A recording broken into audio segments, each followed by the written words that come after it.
Bwana Yesu asifiwe. Karibu katika ibada ya asubuhi ya Anza Siku na Bwana inayokuja kwako nami Pastor Miamba, na tulitoa ratiba yetu kwamba mwaka huu siku ya Jumanne na siku ya Alhamis ni siku za mfungo. Kwa mwaka mzima tuna hizo siku na tutakuwa tuna agenda ya maombi ya mfungo. Na leo Bwana kasema nami nitaenda kushirikisha kile Mungu alichokiachilia kama agenda kwetu siku ya leo. Nilikuwa nikiangalia Mungu akinifundisha kwa habari ya Lazaro na Yesu.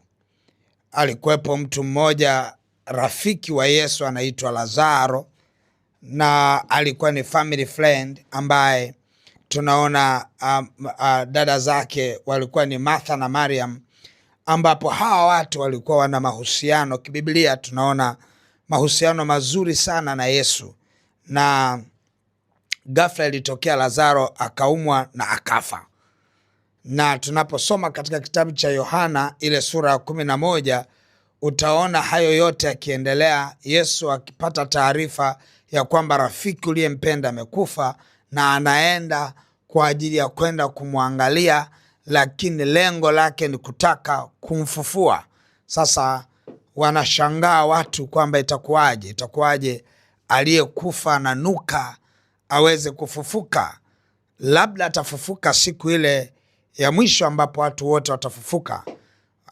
Akasema Yesu kwamba yeye ndio huo ufufuo na uzima, kwamba anatangaza ya kwamba ndani yake Yesu ipo nguvu ya ufufuo, ipo nguvu ya ufufuo na uzima. Natamani ulishikilie hilo. Lakini pia tunaona jinsi ambavyo anaongea. Labda nisome kuanzia ule mstari wa 38, ile mchakato wa kumfufua, tuone hadi ule mstari wa 44 katika kitabu cha Yohana sura ya 11. Maandiko yanasema hivi: basi Yesu hali akiugua tena nafsini mwake, akafika kwenye kaburi, nalo lilikuwa ni pango na jiwe limewekwa juu yake. Yesu akasema, liondoeni jiwe. Martha dada yake yule aliyefariki akamwambia, Bwana, ananuka sasa, maana amekuwa maiti siku 4. Yesu akamwambia, mimi sikukwambia ya kwamba ukiamini utaona utukufu wa Mungu? Basi wakaliondoa lile jiwe. Yesu akainua macho yake juu akasema, Baba, na kushukuru kwa kuwa umenisikia. Nami nalijua ya kuwa wewe wanisikia siku zote, lakini kwa ajili ya mkutano huu wanaohudhuria nalisema haya, ili wapate kusadiki kwamba ndiwe uliyenituma. Naye akiisha kusema hayo, akalia kwa sauti kuu, Lazaro, njoo huku nje. Akatoka nje yule aliyekufa, amefungwa sanda miguuni na mikononi, na uso wake amefungwa leso. Naye Yesu akamwambia, mfungueni mkamwache aende zake. Sasa tunaona kuna mambo tutakayoondoka nayo kutokea hapo tuliposoma. Yesu anamwambia Mariamu na Martha ya kwamba ninaenda kumwona rafiki yangu aliyelala, lakini ninaenda kutaka kushughulika na kilichokufa ndani ya rafiki yangu. Yeye amekufa, tunataka kile kilichokufa tushughulike nacho. Akasema viringisha jiwe, kwa sababu alikuwa amewekwa kwenye pango. Liviringishe jiwe. Angalia ndugu zake wanachokisema. Wanasema ya kwamba hatuwezi kuliviringisha jiwe kwa sababu huyu mtu ananuka, tayari amesha kufa kwa siku 4. Akasema, je, mimi niliwaambia nini? Anawaambia, je, mimi niliwaambia nini? Je, sikusema ya kwamba mtu akiamini atauona utukufu wa Bwana? Angalia hiyo kitu. Agenda ni kumfufua Lazaro. Angalia jinsi ambavyo tukio linatokea. Viringisha jiwe. Fungua ajenda, fungua ajenda. Ajenda ni Lazaro. Hebu ifungue hiyo ajenda, tuone Bwana atasema nini. Bwana atasema nini? Kama vile ambavyo mtu anaweza akawa na ajenda ya ndoa yake, hebu viringisha hilo jiwe, tuone Bwana atasema nini. Haijalishi ya kwamba ndoa yako imekufa kwa muda gani, viringisha jiwe, fungua, tuione ajenda. Bwana anataka kuiona ajenda siku ya leo katika mfungo. Bwana anataka kuiona ajenda inayopitia kwenye maisha yako, unayoipitia kwenye maisha yako. Haijalishi wewe unaona nini, haijalishi unaona pana hali gani, haijalishi.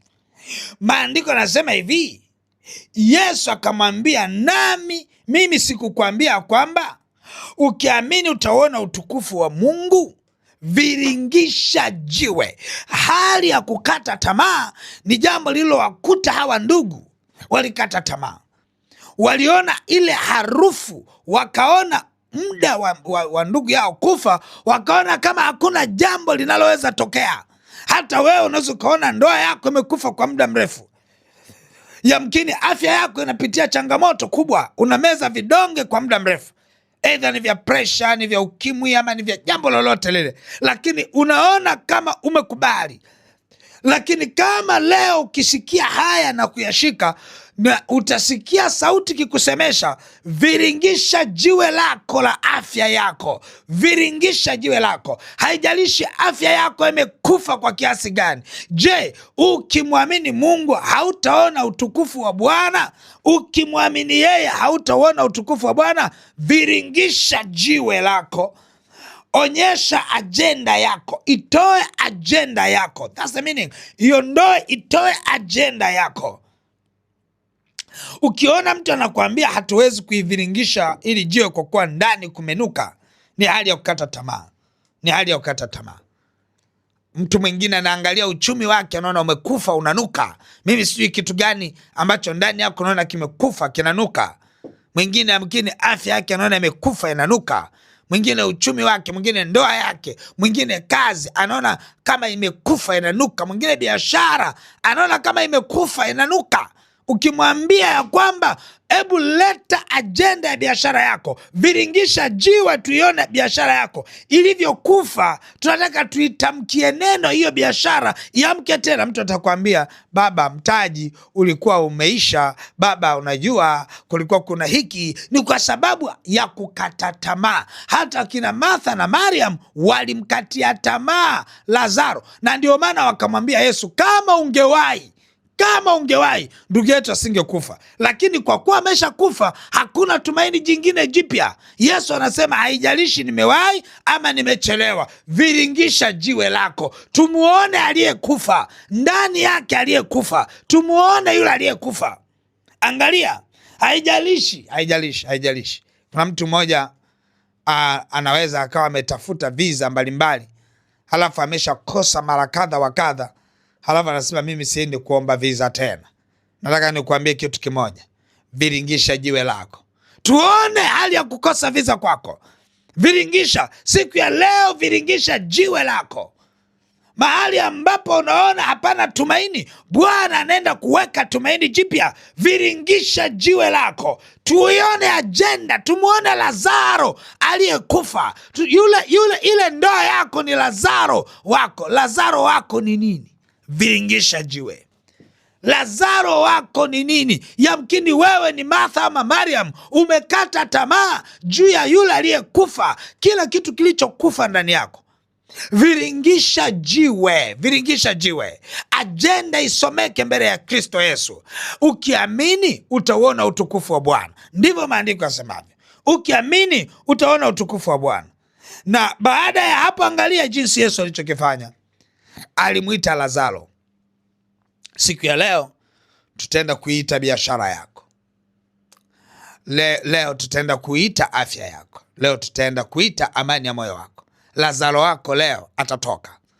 Lazaro yako atatoka. Unachotakiwa wewe asubuhi ya leo ni kuliviringisha hilo jiwe. Viringisha hilo jiwe. Lazaro wako atoke huko ndani. kile kilichokufa na kikapoteza matumaini kwenye maisha yako, ile afya ambayo unaona kama imekufa, leo Lazaro anaenda kutoka humo. Lazaro anaenda kuondoka humo. Viungo vyako vya mwili vinaenda kutiwa nguvu. Ulikuwa una hofu, yamkini kuna failure ya viungo vya mwili wako, lakini nakuhakikishia viungo vya mwili wako vinaenda kutiwa nguvu. Haijalishi uliona dalili gani kwenye mwili wako, hizo dalili zinaenda kukauka. Lazaro aliyekufa anaenda kufufuka leo. Lazaro aliyenuka anaenda kutoka katika pango lile leo. Nataka niombe juu ya Lazaro wako. Lazaro wako ni nani? Mlete Lazaro wako sasa kwa imani kabisa. Leta Lazaro wako. Lazaro wako ni afya yako. Lazaro wako ni ndoa yako. Lazaro wako ni amani ya moyo wako. Lazaro, nini kimekufa ndani yako? Kilichokufa leo kilete machoni pa Bwana.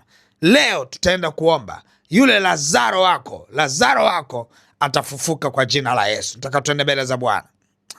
Baba mtakatifu, katika jina la Yesu Kristo wa Nazareti, tunakushukuru sana kwa rehema na neema na neno la wakati ulioamriwa kwa ajili ya mfungo wa siku ya leo. Mungu liye hai, ninaomba neema yako e Bwana, kwa maana tunajua yupo Lazaro aliyekufa kwenye maisha yetu. Yamkini ni afya, ni ndoa, ni uchumi, yamkini ni jambo lolote, lakini ni Lazaro amekufa, ananuka. Yamkini uchumi wa mtoto wako unanuka, afya ya mtoto wako inanuka, ndoa ya mtoto wako inanuka. Baba, katika jina la Yesu, nguvu ile ile, utaratibu ule ule, imani ile ile, maneno yale yale yaliyosemwa kwa Lazaro akafufuka, ndio maneno yale yale na nguvu ile ile na ushindi ule ule umewachilia siku ya leo katika mfungo wa leo. Kile ambacho kimekufa kwa watoto wako na mtoto wako anayenisikia, ninakiita kitoke nje katika jina la Yesu. Mwezeshe mtoto wako huyu kuliviringisha jiwe. Roho Bwana, mwezeshe mtoto wako huyu anayenisikia sasa kuliviringisha jiwe lake, kuitoa aibu yake, kutoa Lazaro wake. Na hata kama nanuka, Mungu liye hai, mpe neema mtoto wako anayenisikia aliviringishe jiwe lake kwa jina la Yesu. Kile kinachokushikilia kinakuachia siku ya leo. Hautatembea kwenye vifungo tena. Ile dhambi kuzongayo kwa wepesi, yale mateso yatokanayo na dhambi, uharibifu utokanayo na kukata tamaa, hali mbaya ya maisha, kwa jina la Yesu unafunguliwa leo. Lazaro wako anaenda kuamka tena leo kwa jina la Yesu. Yule Lazaro wako anafufuka leo katika jina la Yesu. Viringisha jiwe kwa imani kwa jina la Yesu Kristo wa Nazareti. Utamwambia Bwana siku ya leo, ninaliviringisha jiwe langu, ninaliviringisha jiwe ambalo ndani yake kuna ndoa yangu, ninaliviringisha jiwe ambalo ndani yake kuna biashara yangu, ninaliviringisha jiwe ambalo ndani yake kuna amani yangu. Baba, katika jina la Yesu, na aliviringisha jiwe asubuhi ya leo, na aliviringisha jiwe siku ya leo. Baba, katika jina la Yesu, mwaka huu Bwana, nikayaone matendo yako makuu. Ninaliviringisha jiwe katika jina la Yesu. Kila kilichoshikilia maisha yangu, naliviringisha hilo jiwe katika jina la Yesu. Baba, asante kwa neema. Baba, asante kwa rehema. Asante kwa maana unatenda miujiza mikubwa ambayo watu watakaosikia masikio yao yatawawasha, kwa maana lile jiwe linaviringishwa, yale magonjwa yanatoweshwa, ule umaskini unaondoka, ile economic hardship inaondoka. Baba, naita breakthrough, naita mpenyo, naita neema, kwa maana lile jiwe linaviringishwa leo katika jina la Yesu Kristo wa Nazareti, Mungu aliye hai. Baba, asante kwa neema na rehema. Asante kwa mkono wako wenye nguvu, kwa maana lile jiwe limeviringishwa katika jina la Yesu Kristo wa Nazareti, Mungu aliye hai. Amen, amen, amen. Mungu wangu akubariki sana, na ni matumaini yangu ya kwamba ibada hii umeifanya kwa imani kubwa sana. Nataka mtu mmoja, uwe umefunga ama haujafunga, kwa sababu sio wote wanaweza kufunga, lakini kwa wale tuliofunga na wale ambao bado hamjafunga, nataka ushike sadaka yako wote kwa pamoja, halafu tunaenda kuisemea ile jiwe letu livilingishwe. Unalivilingisha jiwe kwa kuishika sadaka yako, halafu utaita Lazaro wako aliyekufa. Ni nini kilichokufa ndani ya maisha yako? Ni amani? Ni furaha? Utaandika, na mimi nitaomba kwa mmoja baada ya mwingine. Siku ya leo nitaomba kwa mmoja baada ya mwingine. Nitatamka neno la baraka, na wale ambao watakuwa kuna umuhimu wa kuwapigia nitawapigia, lakini nitaomba leo kwa ajili ya Lazaro wako ni nani. Natamani kujua Lazaro wako ni nani, hasa ninyi ambao ninawalea kiroho na mnajua Pastor Miamba ni baba yako wa kiroho. Nataka leo kumjua Lazaro wako ni nani.